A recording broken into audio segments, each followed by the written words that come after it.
Climb aboard the NFL Express with Charles Barr and John Chapman, your one stop for all 32 NFL teams and news from around the league. Come on, ride it, choo-choo, and ride it. What's up, John? What's up, brother? It is, man, it's good to be back on here. We missed last week. It was a crazy week, but just glad to be here, man. We're gonna talk about some crazy stuff and some football, but before football, we always get into football. Let's continue riding through this magical journey that is Charles Barr. My life. It's a nice way to say it. A magical journey. We gotta share this, man. There's so much greatness. There is so much greatness. So let me just set the tone, and I think this is the one thing that maybe people can't really relate to, because I feel like John and I had a really different experience going to a private Christian college. So I just want to set the tone that John and I are theology majors back between 2001 and 2005, somewhere in there. And, you could still wear puka shells back there, and it was all right. Was it? No. Charles was about a good decade behind whatever fashion trends were going on, and I'm not like a fashion trendy guy. Yeah. But like, he was just behind. Let's just say that. My wife would agree with that, but that's okay. So, anyways, I didn't wear puka shells this day. So it is Southern Nazarene. I'll just say the college, whatever. And who cares? Nobody knows where it is. Nobody knows what we're doing. It's not a real college. And this college, I guess the thing that you could say is that it had this culture of people who just were super pious and people who just thought the world of themselves and their relationship with the sky god. Yeah, so it's basically, if you're a history buff, White Man's Burden should have been our mascot. Like, we are here to save the world because we have it figured out and nobody else does. But we don't really want to help anything. We just want to get them to accept this guy upstairs and then don't give a crap about him. Yeah. Yeah. So at this certain point, I don't really fit the mold of this program. I don't look like or sound like anybody. I don't think that John necessarily did either, but definitely not me. So... Definitely not me. I'm in these classes, and I am like, you could pick me out, right? Like, that guy doesn't belong here. So inside of this program we had these internships where these people, we'd work in churches and stuff. And I was a part of that, and I was one of the first people to get cut and kicked out. And when I got kicked basically, so just so you understand, it's The Bachelor, yeah, but for ministers. Yes. And there is one professor that hands out the roses, and he's a good guy. He means well, kind of, sometimes, but definitely on the shady side with everything. So Charles doesn't get a rose. He gets cut. Yeah. Now, mind you, and I'm going in there and I'm saying, okay, in this semester, just this semester, my grades were pretty good. They were okay. I think it was like a 3.5 or something like that. And I had the second most hours out of any intern. So I said, explain to me how I'm getting cut. So we're, did you say his name already, by the way? I did not. Let's just call him Dr. S. Dr. S. I'm like, listen, man, how is this possible? So I burned that bridge. All right. Let's just say I burned that bridge with my relationship with him, and it's not okay. But he's like this happy-go-lucky guy, to his credit, always smiling, but kind of the actions don't meet the other piece, right? So, long story short, our relationship over the course of a year is just awkward, because I still have to be in this guy's class, and he cut me, and he took my scholarship, because there's money that goes with this. So it's not okay. The way we're explaining this is pretty accurate. But it's crazy how awful it sounds now. I was not a part of this. I wasn't even involved in it. But the majority of my friends were. I hung around this group. But it definitely sounds so shady.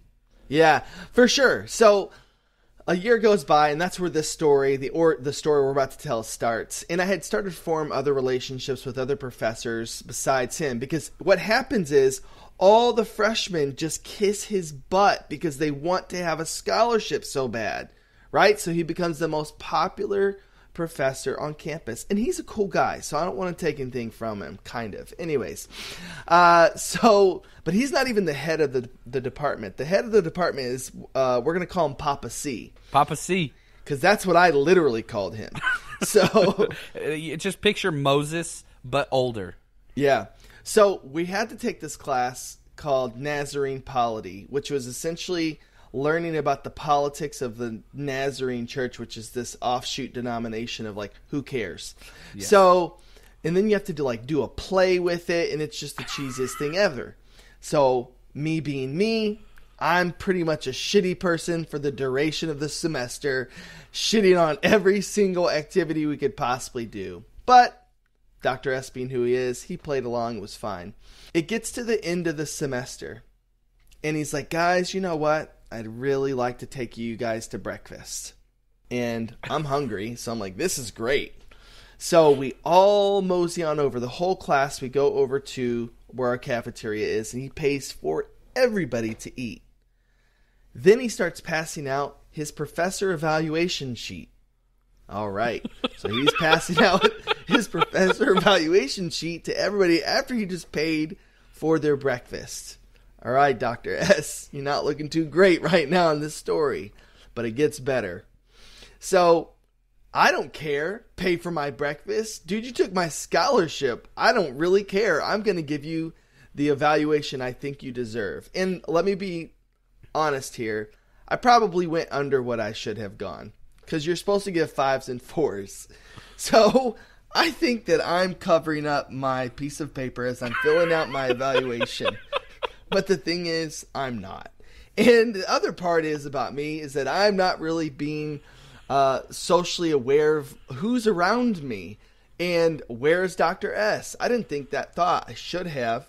And as I'm giving him 1s and 2s all the way down, over my shoulder, Dr. S says, oh, my goodness. Those don't look like 4s and 5s. And I freeze. And everybody is in the class just like immediately locks on. Like everybody's like this. It was like your office, like Jim looks into the camera moment. Like this is happening. Like everybody's like, why is he walking around looking at Charles's responses while he's filling this out?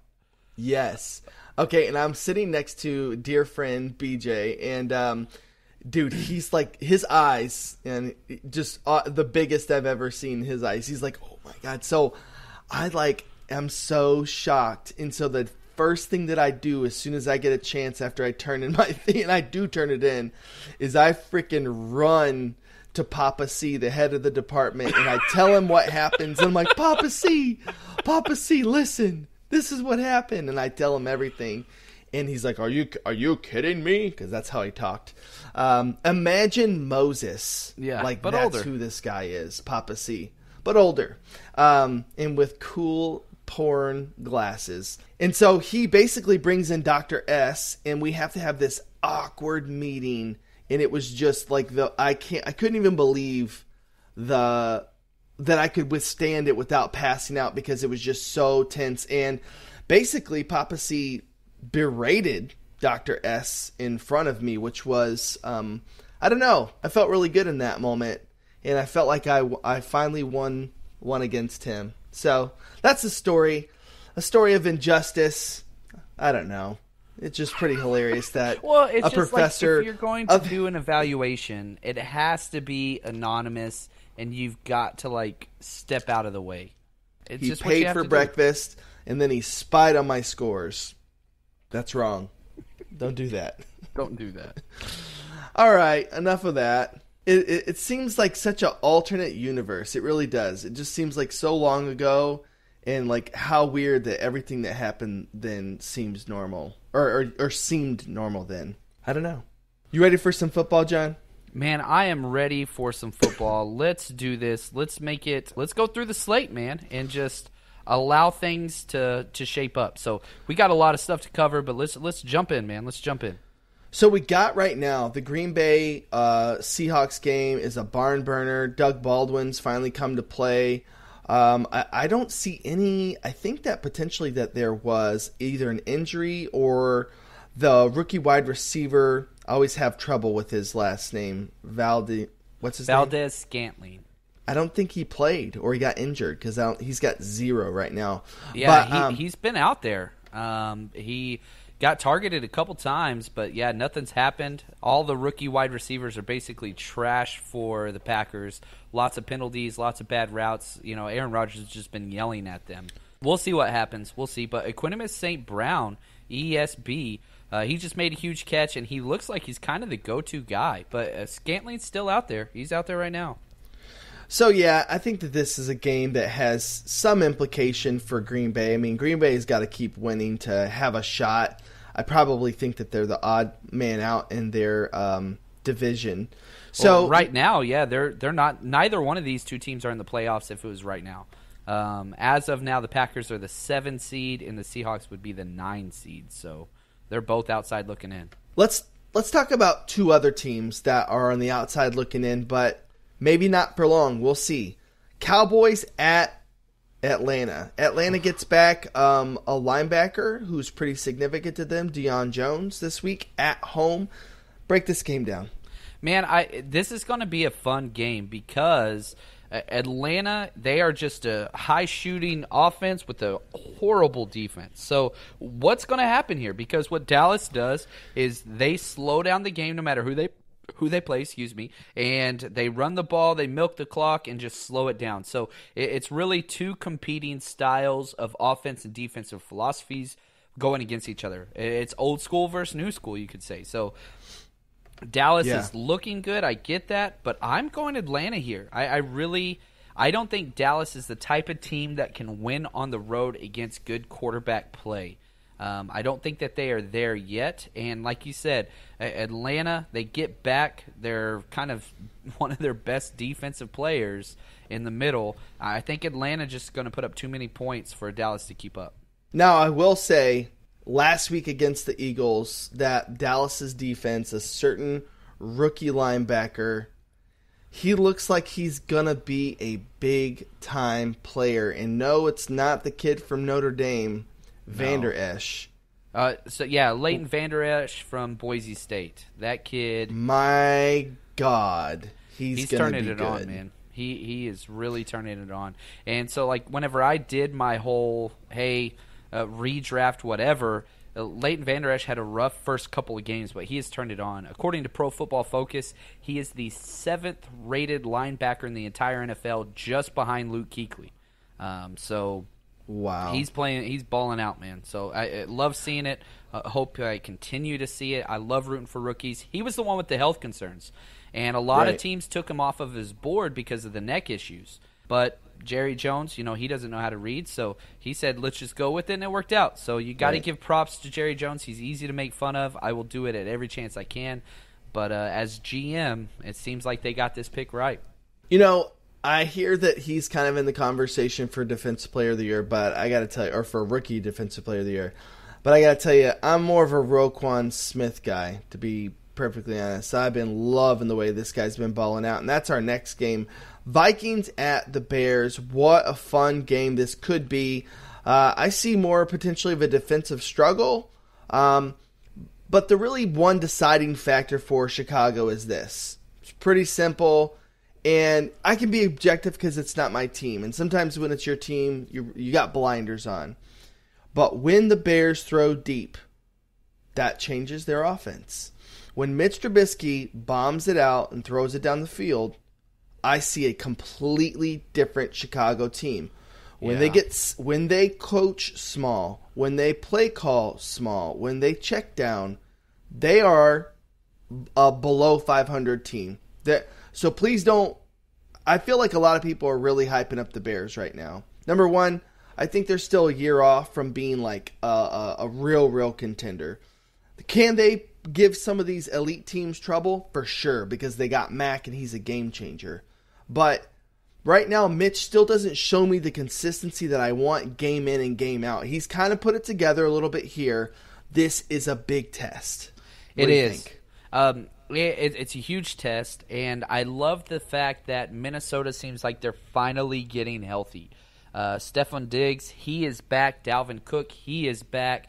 And they haven't really had a game together. this year. So this is the first time that the Minnesota skill positions are full swing, and I think it's going to pan out. Coming off of a bye, I understand that they are traveling to Chicago, but this is a coin flip game, which means the home team's usually favored by 3, which is pretty standard. I'm going Minnesota. You know, I picked them early on to make it to the Super Bowl. I'm not ready to give up on them yet. I think they're finally hitting full swing, and it's at a perfect time. So I'm taking the Vikings here. I got to go with you, too. I think the Vikings are just kind of one of the more balanced teams. I'm really interested to see how they respond, though, to this defense. I really like the way that Chicago plays, even without Mac. They're kind of this team that makes you earn every yard, so excited for this game. Vic Fangio, one of the best defensive coordinators in the NFL, not close. The next game we got, I could see another defensive struggle here. Low-scoring game, potentially. Titans at the Colts. Been loving the way that Andrew Luck has played this year. Hasn't gotten enough love because of the Patrick Mahomes of the world, the Drew Breeses of the world, who are dominating, and they should get all the love. But to go through everything that Andrew Luck went through, and to be back and doing what he's doing, just carving defenses up, it's been really cool to see. So for me, in this game, I'm going to go ahead and take the Colts. I know that the Titans have been playing well, but first of all, you got Andrew Luck at home. And I think after a while, he's just able to figure out these defensive schemes by the third and fourth quarter. So I'm feeling Andrew Luck in this game. I'm with you completely. He's having an MVP type year. And if this stays with it, man, the crazy thing is this. I can never pick Tennessee. I'm wrong on them. They're playing good football, good defensive football. And when their offense clicks, I think that they could beat anybody in the NFL, which they beat some pretty damn good teams so far this year. But I just don't respect them. I really, really don't. Andrew Luck has been playing amazing. It's hard to pick against him right now. So I'm with you. I'm going Andrew Luck. Next up, we've got the Carolina Panthers at the Lions. I do not necessarily think that this is going to be a competitive game. I've got the Carolina Panthers here taking this game over pretty big. What do you think? Yeah, the Lions are kind of in an identity crisis, and I could really see this team, I could see them turning against this coach and front staff very, very quickly. Patricia has just been an absolute douchebag at every single level, even in press conferences. I really don't think things are going to go well for them. I really could see them losing out. I watch them just go on a roll here, but no, I'm not picking Detroit. They get 4 points at home, so that should tell you something. I think that Jim Bob Cooter is going to be fired. He's going to be a fall guy to keep Patricia's job, but this was a bad hire. It's a bad everything. Detroit is one of my sell teams where I'm just like, I don't want anything to do with it. Yeah. Next up is a sore spot for me. Here we go. I'll lead this. We've got the Eagles at the Saints. So let me just put it out there. It's not going to happen. So the Eagles have continually disappointed this season. And what's really sad about it is that they have all the talent in the world to compete with these best teams. That's not the issue. They've got the D-line. They have enough at linebacker. They've got enough at corner, in my opinion. Even Maddox, who's our rookie corner, who's been playing safety in lieu of McLeod, has been playing fantastic. He's been doing really good. So what's not making sense with this Eagles team is that, again, I'm not an NFL coach, so whatever. But I'll say that what ends up happening is we send 4, as we always do, rarely blitz. And we do these kind of different forms of cover 3 here and there. And teams are just eating it up. And we're not causing turnovers. It's a big deal. Then on the other end of the ball, people may say, oh gosh, Josh Adams has looked really good. He's looked pretty good. He's looked okay. I don't love that Corey Clement hasn't touched the ball a lot. Darren Sproles has been out. Smallwood's kind of been here and there. And it's like we're a new running team every single week. We haven't figured out our identity on the running side of the ball, and we've just had too many injuries on the offensive line. I think we can make this game competitive, maybe. I could also see us getting blown out. The Saints I went back and listened to our podcasts at the beginning of the year. Saints were my Super Bowl pick. Looking like I may be Pretty right. Solid pick, man, yeah. Yeah, and then too, remember how bad the Saints were the first 3 weeks? Their defense was a mess. Now they're balling out. So I think the Saints at home, this 8-point spread, I don't know. The Philly could end up getting beaten by 24, 30 points. Just how it could happen. What do you think? No, I mean they're 9-point. They're favored by 9 points, and it's not going to look good, man. I just, who knows? Perhaps you guys step out and kind of change the course of your year, but it's not looking good. I mean, if you look at Drew Brees' stats right now, 21 touchdowns to 1 interception. That's almost unheard of. It doesn't even make sense. And if you guys lose this game, this is the thing. You guys are going to drop big time. You're dropping to 4-6, and your schedule, you're still playing at Los Angeles in Week 15 against the Rams. You still got at the Redskins. You still got at the Cowboys. So if you guys drop to 4-6, you're leaving yourself. Maybe you can get in at 9-7. I don't think so. No. So this, not that it's make or break, but man, they've got to change something.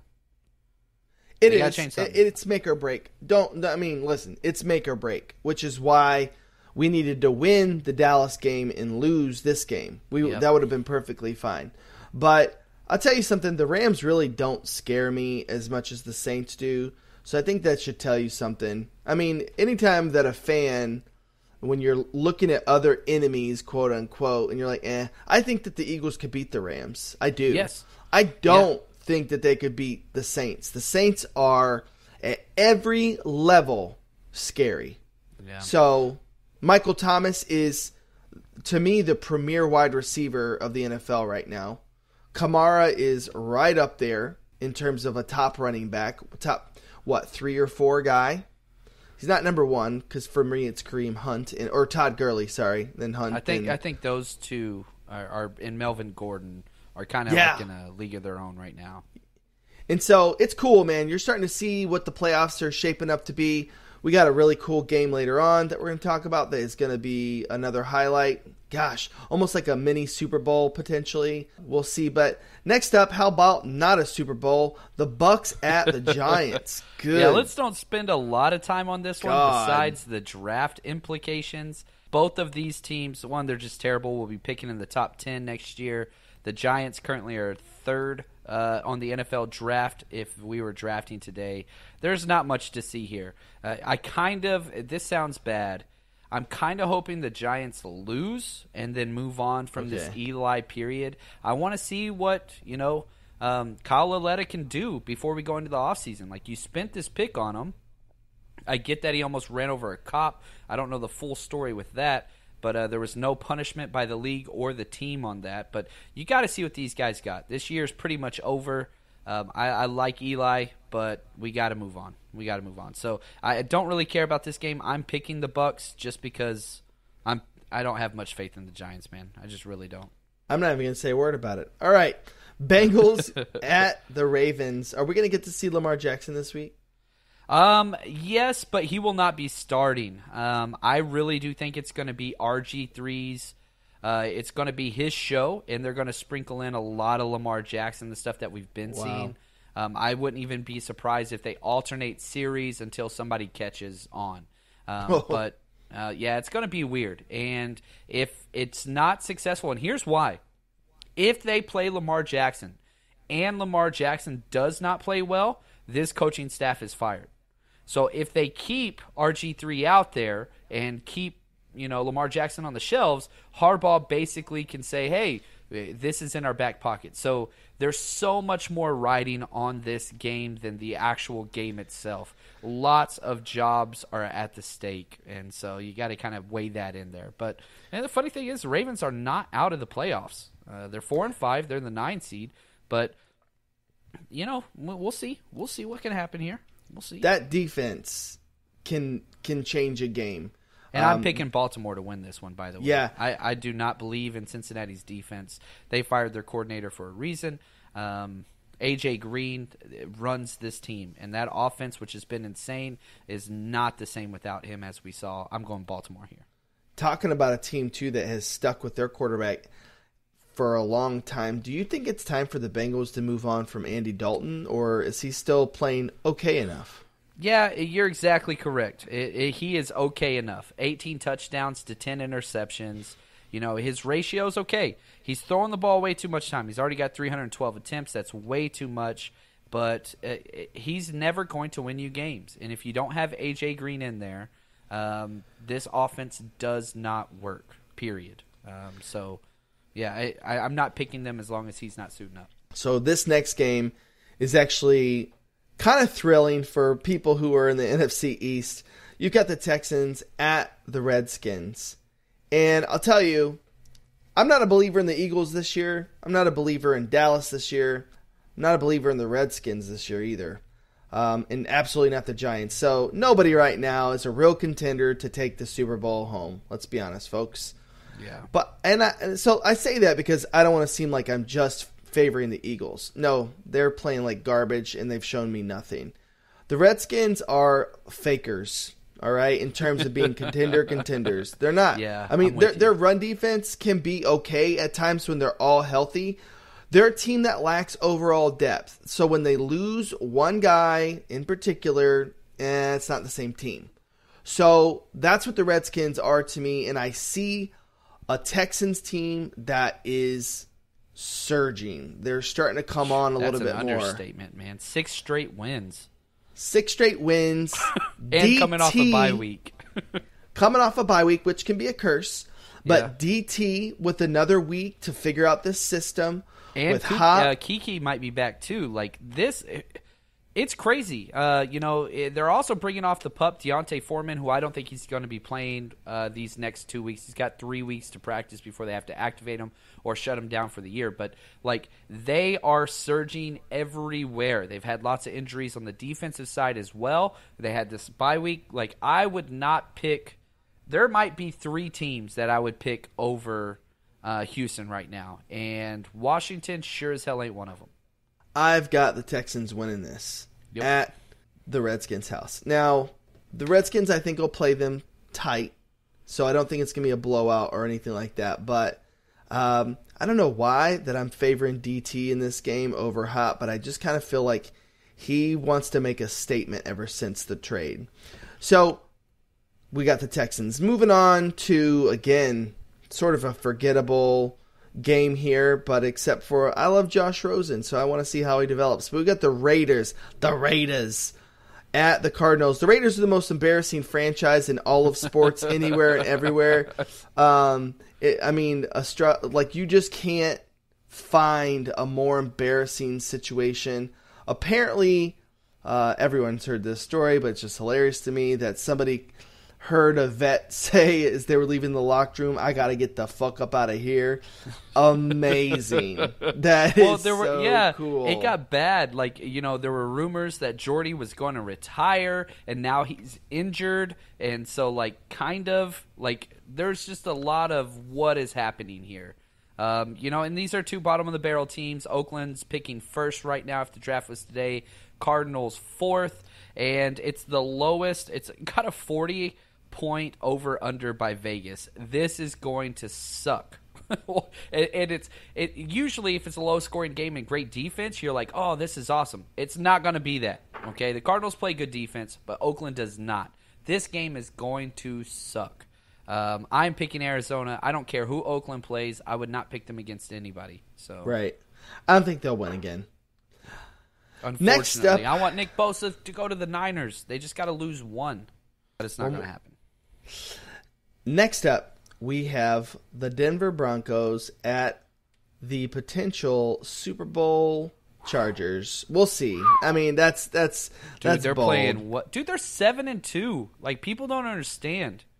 They're 7-2. They are balling out like crazy. That defense is legit, and Joey Bosa is not even back yet. Oh. Yeah, he's a game changer. So here's the thing: I do feel bad for Broncos fans. I do. Denver Broncos, right? One of the best Simpson scenes ever. I love that. So this Case Keenum thing, it didn't work out. It's over, man. It is over. So they'll be moving on from this situation. We knew that they were going to be moving on from DT. At least they got something back in return for that. They've got a bright future with Sutton, who I think is going to be a phenomenal receiver. He looks to be more than just a one-dimensional guy. I know they've been sending him on a lot of deep routes, but I've seen him run some crisp routes too, so I'm excited for him. But and obviously Chubb has been improving each week, but this team's season is over, and then now they're already in November looking towards the future. Yeah, I think this would be the next coaching fall. This would be the next head coach that's fired in season. So if they don't win one of these next 2 games, I think Joseph is gone. For sure. And he should fire Elway, though, just to be clear. Like, this team sucks because of John Elway's personnel decisions, not because of what's out there on the field. And let me say, too, sorry to just completely switch gears, but the same thing for the GM for the Browns. That guy is garbage.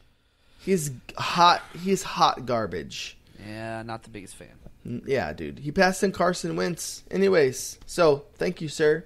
So I got the Chargers, and I think that the Chargers are going to – it's an in-division game, so they'll kind of get played tight, maybe quarters 1 and 2, but I don't know. Melvin Gordon is just high-stepping kids everywhere, so – I'll say this. Phillip Rivers has had his worst games ever against the Broncos in this division. But what's happening with the Chargers, they're not throwing the ball very much. Like, they are running the ball and checking it down and just possession. That's all they're doing. So the days of, Phillip Rivers throwing the ball 40 times a game, that's not happening. I don't think he's thrown it over 26 times in the last 5 weeks. I could be wrong. That's off the top of my head. But, like, his volume's down. So they are changing. Good defense, strong running game, and not a lot of mistakes. And it's working. So, yeah. Next up is the Steelers at Jacksonville. And if you would have told me at the beginning of the season, like, oh, you got this game coming up, I would have been like, oh my God, this is like everything. Jalen Ramsey against Antonio Brown, Le'Veon Bell. Wait a second. No, not Le'Veon Bell. But I would have said this is going to be great. But I can't say that anymore. One of the predictions I had in the first podcast is that the Jacksonville defense would be even better. How wrong I was. Thanks, Jacksonville. So I got the Steelers just coming in and beating them in their house, and I don't even know if it's going to be close. Well, if you look at the last 2 games that they've played, Jacksonville has just had their way with them. But I don't think this is going to happen. I think Pittsburgh wins this game, and this is kind of the turning stone. They kind of like rally around all the Le'Veon Bell madness and just turn it on. And they're playing great football right now. They're playing very, very well defensively, which you haven't been able to say in a long time. Basically, since Shazier went down, their stud linebacker last year, they've been awful. But things are turning around. So their 2 defensive ends are outside linebackers who come off the edge, Bud Dupree and TJ Watt. Like, it is working. So, yeah, I'm picking Pittsburgh here. All day? All right, last game, best game. Oh, Kansas City Chiefs at the Rams. This is a Super Bowl. We get an early preview of it's probably maybe a Super Bowl that won't happen, but still, these are 2 of the best, and we get to see them. And this is what you hope for, games like this, for 2 teams at their peak to be able to punch each other in the mouth. And I think we all know, right? Everyone's got this gut feeling that the Rams are more balanced, so therefore this Rams offense is just going to blow the doors down on this Chiefs defense. So that's one narrative. That's how one particular narrative can go of this game. Or. Let me tell you. Or that the Golden State Warriors, the Kansas City Chiefs, have so much offensive power that the Rams can't keep up. Because is there a world in which, yes, the Rams offense is great, really good, but the Chiefs is unparalleled? And I think that that's what I'm interested in. I want to see how damn good this Patrick Mahomes is against pressure, against a great defense. I want to see how the Rams defense responds to this Kareem Hunt, who's looking to end you every single time every time you come to tackle him, he wants to take you out. And then Cheetah, who's going to blow the doors down at the secondary, and a Marcus Peters, who's been struggling. So I'm not so sure it's in the bag for the Rams as I think what I've at least have heard analysts talk about, because the Chiefs have no defense. I agree with that. But I'm still very intrigued by this, but I'm still taking the Rams because I do believe in that balance, and that's the safe side. And I believe Todd Gurley is just going to run through this defense. What do you think? Yeah, I think last week, New Orleans beating the Rams affects this game even more. And goodness, look at the two matchups that they've had. The Rams played the Saints, and then they got to play the Chiefs the very next week. I love that the game was moved from Mexico City because of that field. I would have loved for the game to be in Mexico City, but I don't want a bad field or bad turf to mess this up. Like, I believe in football, and as a football fan, we deserve this. So the fact that it's moved to Los Angeles obviously helps the Rams a little bit more. I am picking them to win this and to prove, hey, we are the new team. We are. How great is it that we have both 1 seeds against each other this late? I think, I read a stat that this is the most combined wins in a game at Week 11. It's the second most of all time. The 49ers and the Giants, I think it was about 20 years ago, had one more win than this. 49ers won that one, by the way. But, yeah, this is going to be fun. And I usually go with defense whenever it looks like two explosive offenses. They're both going to put up points, but I'm going to tell you, man, I really do think that the defense for Los Angeles Rams just is better than the Chiefs, and I think that's what it's going to be. So we'll see what happens. I hope it's close. I hope it is one of those. I mean, the over-under is 63.5 points. Like, it doesn't even make sense how many it is. Like, it's going to have to be basically 33-30. And that's going to be under the point spread. So I'm really excited about this game. I'm going Rams, though. I live here in L.A. I hate the Rams because I'm a Niners guy, but I don't know. It's fun. The city is actually behind this team, and I'm pulling for them. If you had to make a Super Bowl prediction right now, who do you think actually, not who's hot right now, who do you think actually ends up in the Super Bowl? Saints Chargers. I'm not picking against the Chargers, man. I love what they are doing. Dang. We have same brain way too often. Because I honestly think sometimes I'm like, I just can't count out the Patriots. I do it every year, and then Tom Brady's like just turns in Super Saiyan mode and he just goes crazy. But this year I think I don't see it. So I feel like there's going to be a new team there, and I agree. They've got a lot of holes on that offense. They really, really do. And if Gronk's out, then even more so. And here's the thing. I am a football guy, and I want football narratives. You mean to tell me Phillip Rivers is not going to win a Super Bowl in his career? That's total BS. BS. This needs to happen. He is exceptional. He has played beyond amazing his entire career. He's badass. He's got 50 kids, which I don't know why, but it kind of makes me want to root for him even more. And he talks shit to D linemen. I love this man. He's got 50 kids? I think he has 9. I think he has 8 or 9. Wow. Yeah, he's a lot. He's got a lot. That's kind of cool. Yeah. Yeah, you know what? Just being a football fan, and if your team's doing crappy, that's what's cool about it. It's like you find different guys that you respect or that you like.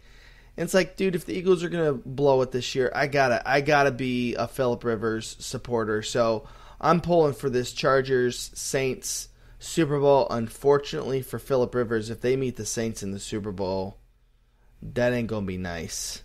Dude, how great would that be, though? Think about it. Drew Brees, they ran him out of San Diego Chargers. Wow. Dude, this would be amazing.